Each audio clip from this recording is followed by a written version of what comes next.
And he is there to speak with a host of police chiefs from around the world. As you can see there, he is greeting the Governor Rick Scott, who is plenty on his plate as they prepare for Hurricane Michael. President Trump is approaching the podium now. Let's listen in. You can sit. It's great to be with you. And I want to thank Chief Dekmar for the wonderful introduction and for your lifetime of distinguished service, a very special friend of mine. I'm thrilled to be here in the great state of Florida with the incredible men and women of law enforcement. On behalf of all Americans, I want to express our eternal gratitude for what you do every single day to protect our families, defend our streets, and take down criminals. And what you do is keep America safe, and nobody does it better than you. Thank you very much.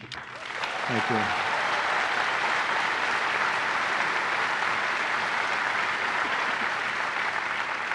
And I also want to thank your amazing families, because you know that without them, you couldn't do it.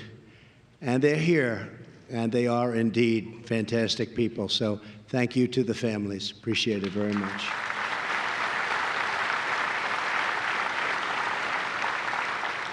We are thrilled to be joined today by a true friend of law enforcement, Governor Rick Scott.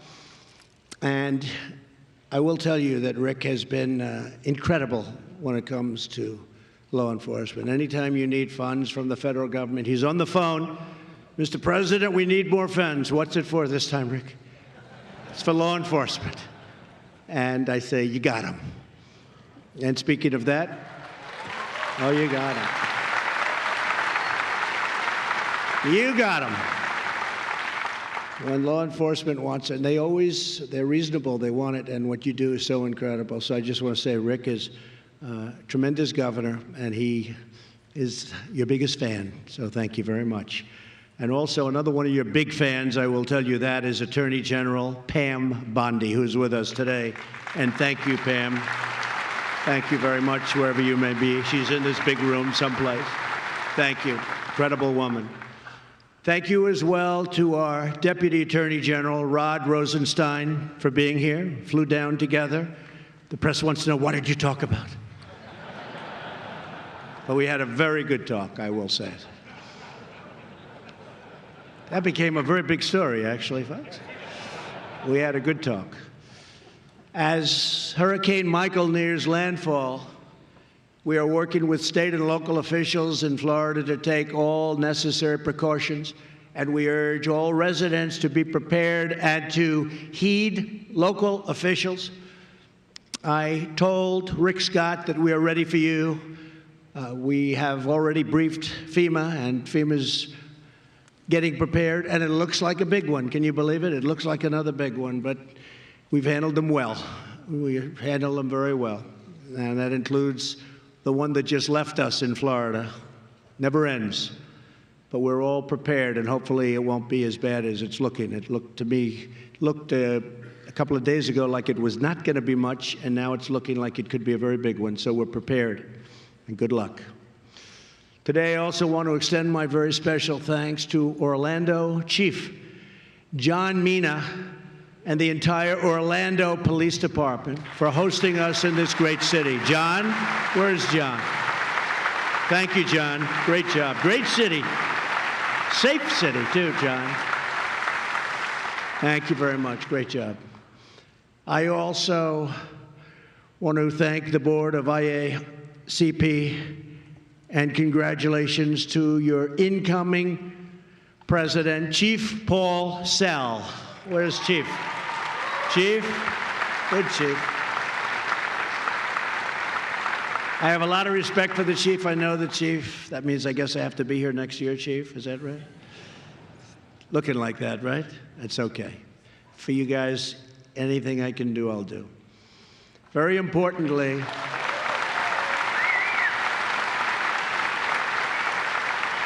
I want to recognize our law enforcement partners from around the world who have traveled here to share their experience and to strengthen the vital cooperation that we all practice together. We have great, great cooperation all over the world. We deeply value your friendship and your partnership, and thank you very much for being here. Thank you.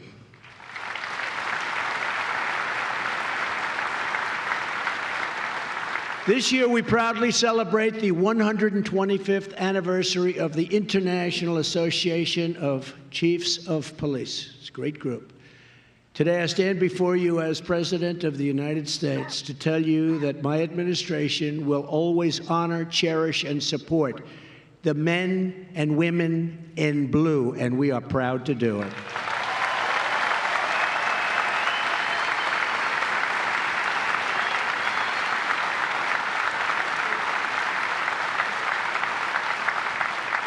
Working together, we have achieved extraordinary progress in the fight against violent crime. We understand that reducing crime begins with respecting law enforcement. For too many years, we have watched politicians escalate political attacks on our courageous police officers, and I've never seen it more than over the last few years. It's disgraceful. Politicians who spread this dangerous anti-police sentiment make life easier for criminals and more dangerous for law-abiding citizens.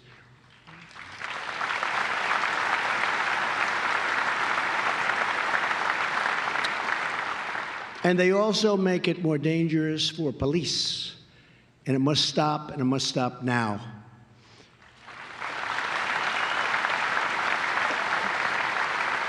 Before I took office less than 2 years ago, our nation was experiencing a historic surge in violent crime.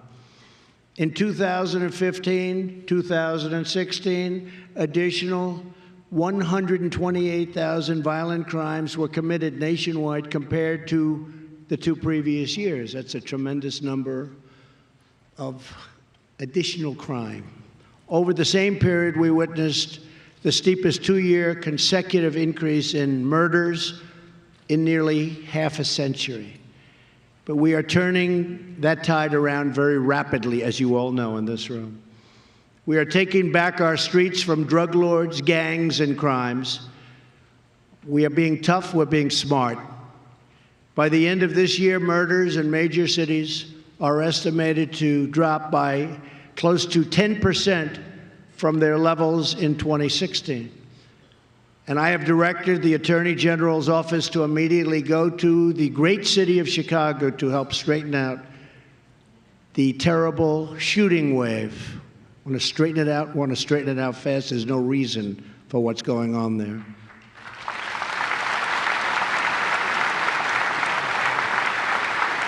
I've told them to work with local authorities to try to change the terrible deal the city of Chicago entered into with ACLU, which ties law enforcement's hands, and to strongly consider stop and frisk. It works, and it was meant for problems like Chicago.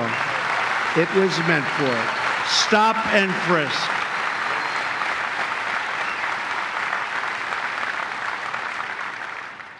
And Rudy Giuliani, when he was mayor of New York City, had a very strong program of stop and frisk, and it went from an unacceptably dangerous city to one of the safest cities in the country, and I think the safest big city in the country.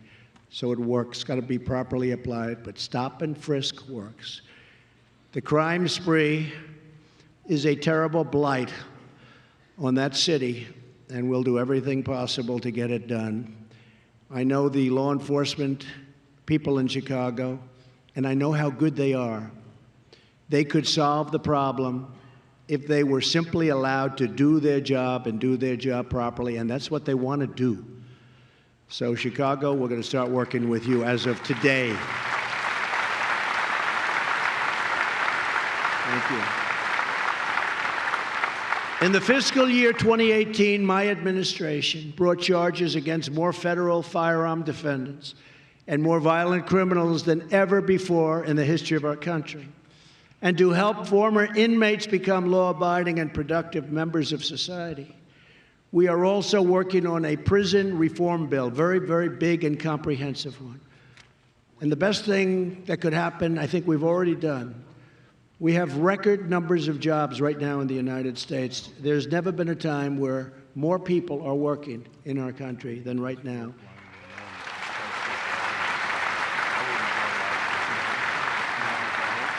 And our unemployment numbers in almost every category are at record lows. They are record lows. African American, best in history. Asian American, best in history.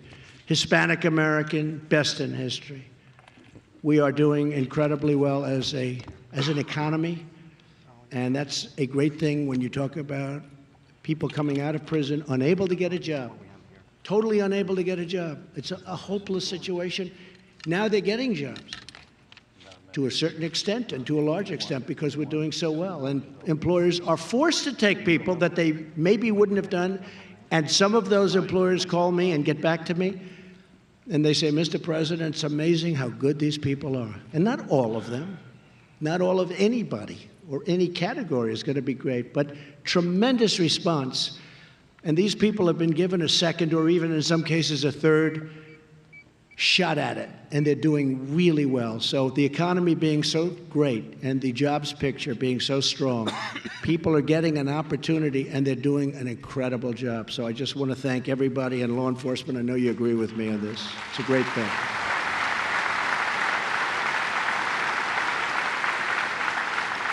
And in particular, I have to thank the IACP for working with us on this effort and for endorsing important prison reform legislation all over the country. And we're doing federal legislation, but all over the country. You folks have been fantastic. Every single day of my administration, we will stand for law, order, and justice. Just 2 days ago, the Senate confirmed a supremely qualified nominee who will be a faithful defender of the rule of law.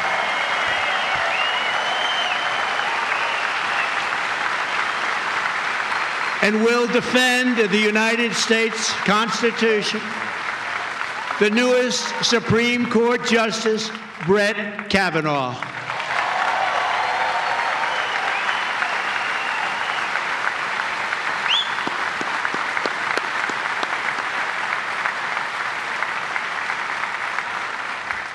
And I will tell you, when I decided on Brett, and we have tremendous talent in our legal system, but I decided on Brett.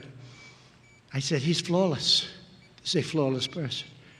The best student, the best scholar, the great intellect, incredible record over many years, and yet he's a young man. I said, Brett, congratulations. This is going to be a piece of cake getting you confirmed. This is going to be so easy. It should go quickly, nicely. Don't even worry. He was so thankful. He said, Mr. President, it's the greatest honor of my life. United States Supreme Court, the greatest of my life. So I haven't heard him say that again to me, but I think he still believes it. But he's a great person, and it was very, very unfair what happened to him. False charges, false accusations, horrible statements that were totally untrue, that he knew nothing about. Frankly, terms that he probably never heard in his life. He was this, he was that. He never even heard of these terms.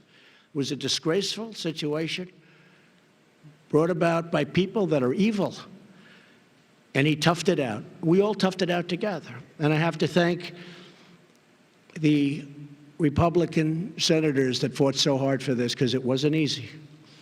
And it was a great honor to be involved in this situation. A lot of people would have said, oh, let's give it up, let's go a different direction. We don't give up. You don't give up. We don't give up. Just don't do it. It's going to be a great Supreme Court justice. Watch. A great one. He will be a great one. We will perform the swearing in tonight at 7 p.m. at the White House. That's very exciting. So I leave here and I go home and I swear in a man who will be a truly great United States Supreme Court Justice. That's going to be my honor. Thank you.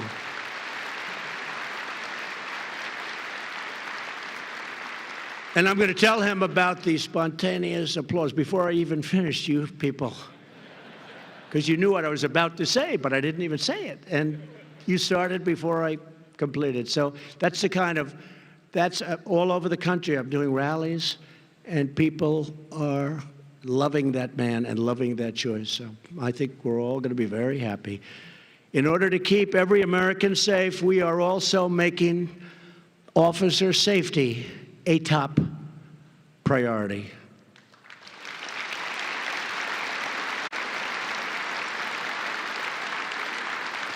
In 2016, an officer was assaulted in America on an average of every 9 minutes. Is this even believable?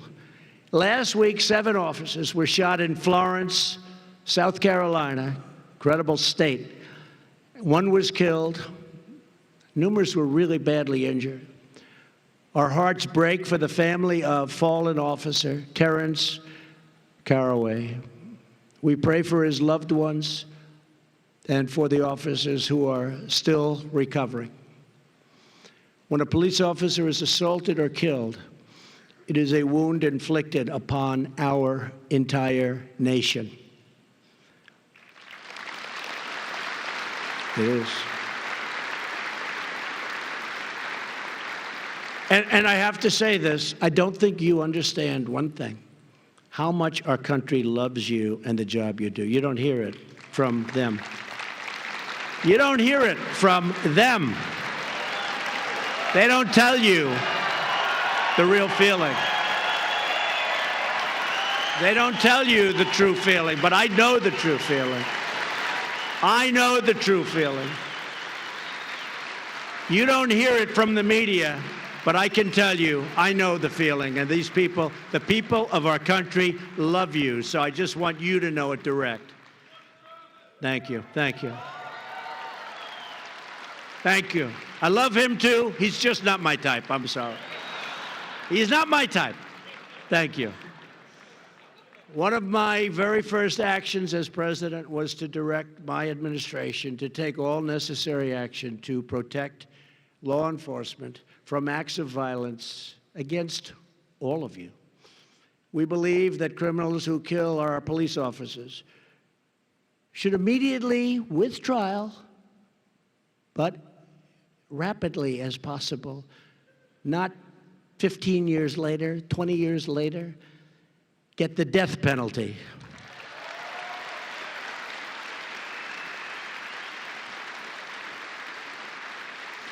And importantly, we are also making sure you have the equipment you need to do the job. That's why we are allowing local police to access surplus military equipment. And we've been doing this from the very first day of my administration, whereas others didn't want you to have that equipment for very strange reasons. They said it looked too tough, it looked too strong. It's not a good look. You have people shooting at you and they're worried about your look. Someday you'll explain that one to me, please. I don't quite get it. Explain it. This equipment doesn't only protect your lives and safety, it protects the lives and safety of every citizen that you serve. During Hurricane Harvey, surplus military equipment helped rescue more than 9,000 people.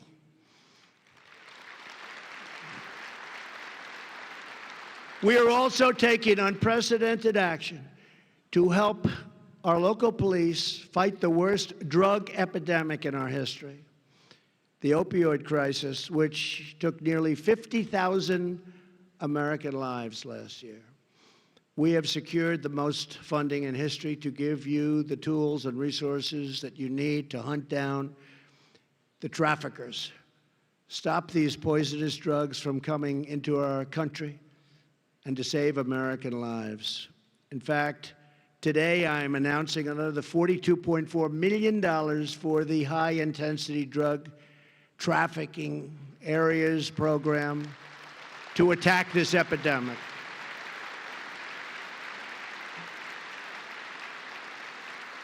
This grant funding will go to more than 50 innovative projects targeting the greatest drug threats facing the United States. And I will tell you that last year in the budget, this year also, last year we got $6 billion to work on the opioid problem at every level, including helping people, really helping people that are in need of help. Last year, we increased the average federal sentence for drug trafficking to its highest level since 2013. For the first time in years, we are ensuring there are real tough consequences for those who flood our streets with deadly poison. Thanks to your partnership, last year our brave ICE agents seized 1 million pounds of narcotics, including almost 7,000 pounds of heroin and more than 2,300 pounds of fentanyl, saving thousands upon thousands of American lives. And this year we're way ahead of those numbers. Last year alone, ICE removed nearly 130,000 criminal aliens from our country. And as you know, my competitors don't like that. They don't like that. That's the other thing you're going to have to explain to me someday. Including thousands of vicious gang members and MS-13 predators. They're gone. They're gone. Yet these brave ICE officers have been subjected to shameless attacks by leading members of the Democrat Party, including outrageous calls to abolish ICE. And also, they're not a big help to us in law enforcement. They don't want to give us the kind of funds that you people are requesting. But you're getting them anyway because we're giving them to you. But they fight us at every turn. The Democrats fight us at every single turn, whether it's law enforcement or military. They fight us at every turn, but we win. We condemn the vilification of law enforcement and law enforcement officers. And we stand proudly with the heroes of ICE and Border Patrol and law enforcement in general. We also strongly oppose efforts from politicians to shackle local police departments and prevent them from cooperating with their federal partners. So let's see whether or not Chicago, as an example, locally accepts help. They need it. And we'll straighten it out fast. We're going to straighten it out fast. I assume they want to straighten it out. Sometimes I think maybe, is it possible that they don't? But we're going to be there. We're going to try and help them. Every day, these sanctuary city policies force the release of criminal aliens and gang members right back onto our streets, putting innocent civilians at grave risk, many people being killed. I will fight every day for your right to cooperate with federal law enforcement and to protect your communities as you wish. And I know most of you in this room, I think probably everybody in this room, works brilliantly with our federal authorities. And it's our honor to do it, including funding, by the way, including funding. Thank you.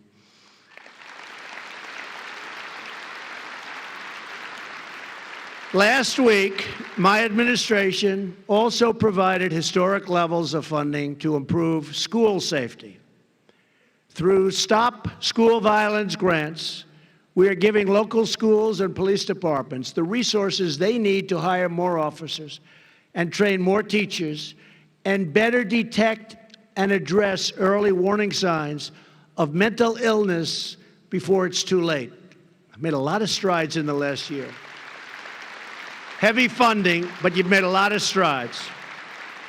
In every action we take, we are defending American safety and treasury. The extraordinary, we're just helping as much as we can, the extraordinary men and women who protect our communities. Here with us today are all 4 nominees for the IACP Police Officer of the Year Award. Officer Taylor Rust serves with the Plano, Texas Police Department. Good place. Where's Taylor? Taylor, where's Taylor? Come on up here, Taylor. Run up here. They'll let you up. Come on up. We'll get all of them up. Come on.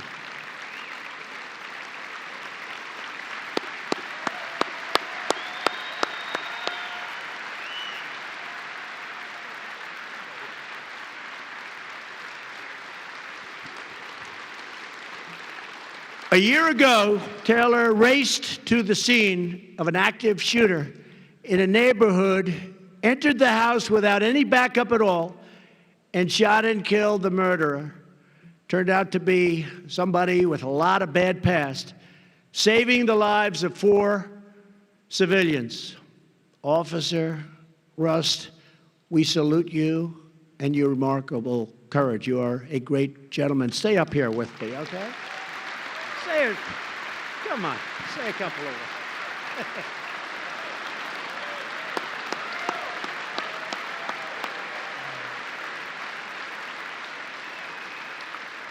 Thank you. Thank you. You'll have to forgive me. I'm much more comfortable in the situation Mr. President described than being up here. It's a tremendous honor for me to be here. I appreciate everything IACP has done for us. My family, my wife Amber is here. She's been a tremendous support as well through this whole thing.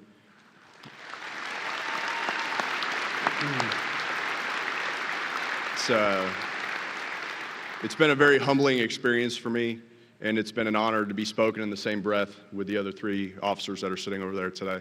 Thank you very much. Thank you, sir. Stay right here. Thank you, sir. That was a good job. He'll be running for office soon. You watch.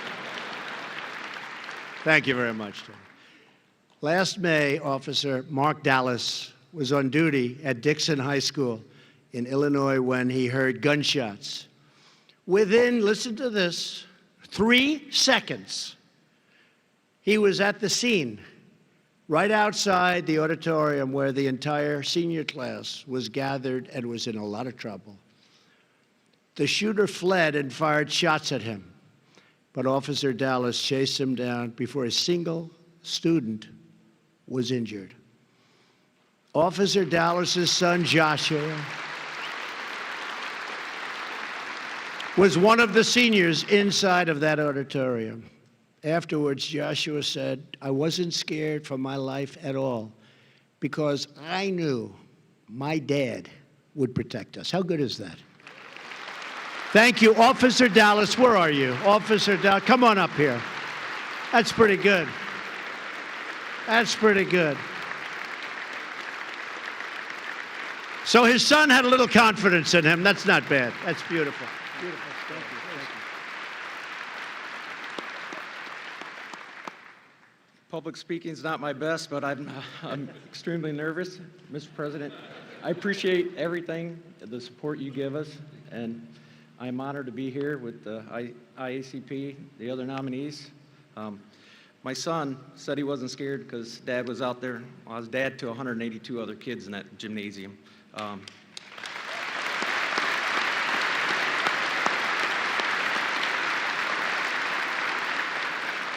So I just want to say thank you. I'm honored and blessed to be here. Thank you. Beautiful story. Thank you very much. That's a beautiful story. And your son was right. In October of last year, Washington State Trooper Nathaniel Dawson pursued a car that violated a traffic law. When the car stopped, 2 gunmen began shooting at Trooper Dawson and shooting very violently. Despite heavy fire, Trooper Dawson got out of his vehicle and fired back until the shooters ran away and were later apprehended. They were very dangerous criminals. Our streets are safer and our criminals recoil in fear because of brave officers like Trooper Dawson, and I want to thank you. Come up, please, Trooper Dawson.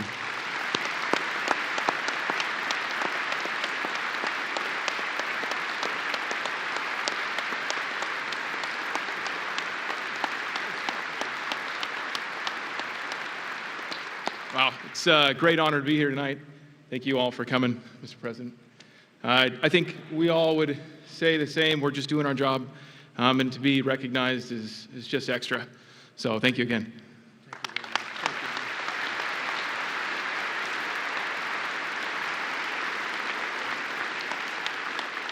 These people have a lot of respect for you. They don't sit down when you're up here, huh? They have a lot of respect, right? That's great. Beautiful.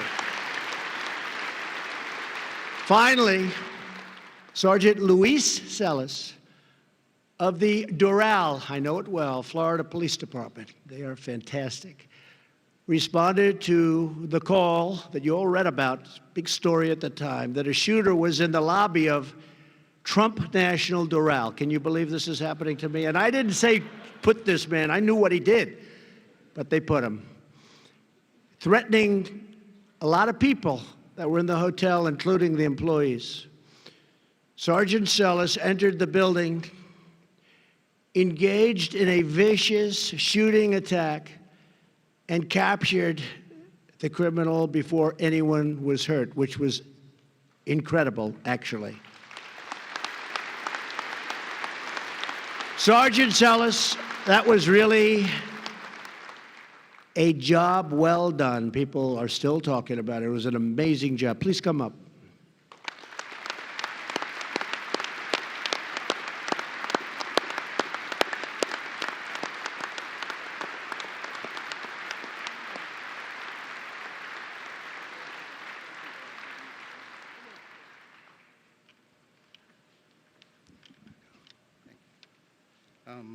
I guess it's a tough act to follow, what the guy said over here.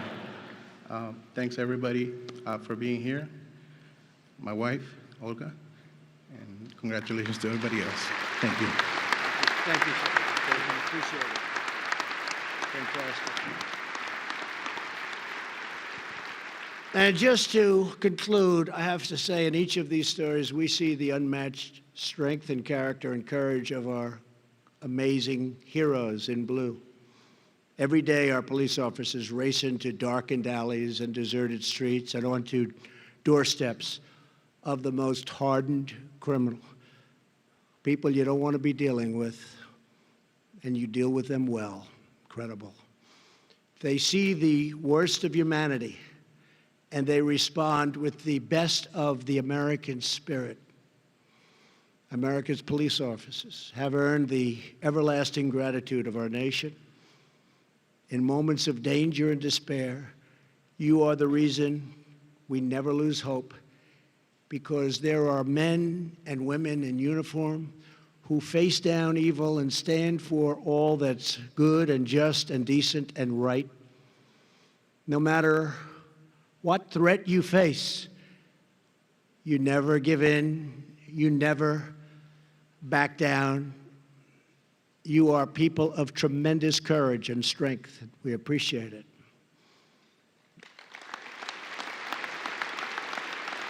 Appreciate it. Nothing can break your spirit or bend your will. I've seen it over many years, because you are the proud men and women of law enforcement. We thank you, we salute you, we honor you, and we promise you that we will always have your back, now and forever. We will have your back.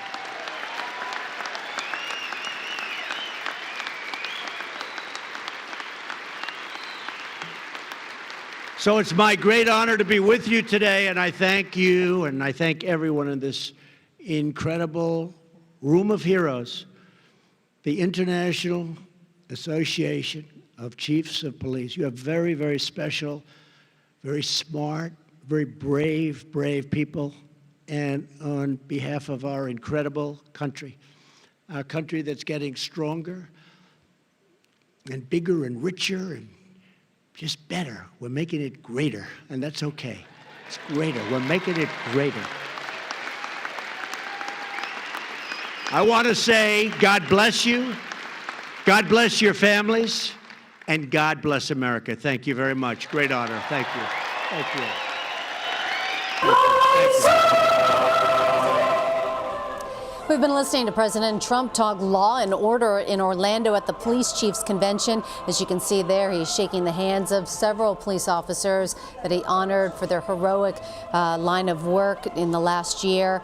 He also mentioned his flight down to Orlando when he was talking to Deputy Attorney General Rod Rosenstein, who he said he had a very good talk with. He said before he boarded Air Force One, he didn't have any plans to fire him, didn't reveal any more details about that. He He also mentioned his new Supreme Court pick, Brett Kavanaugh, who he will be meeting with later at the White House tonight, calling Kavanaugh flawless. We're going to take a quick break, but we've got a lot more news ahead. You're streaming CBSN, CBS News, always on.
People living in Florida's Panhandle are bracing for a likely major hurricane to make landfall within the next few days.